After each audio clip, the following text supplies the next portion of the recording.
To change lock screen style in Realme 16 Pro 5G, first of all, you will need to open settings on your device.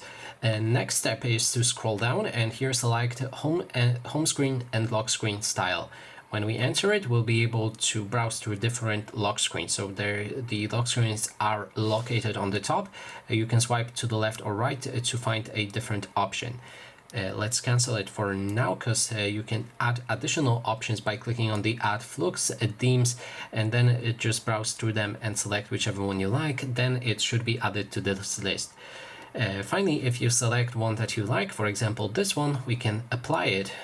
After applying it, we can enable always on display. I don't want to turn it on. And we can also click on it to customize it, which means you can change the wallpaper, change the style, enable or disable depth, and customize clock as well as the shortcuts.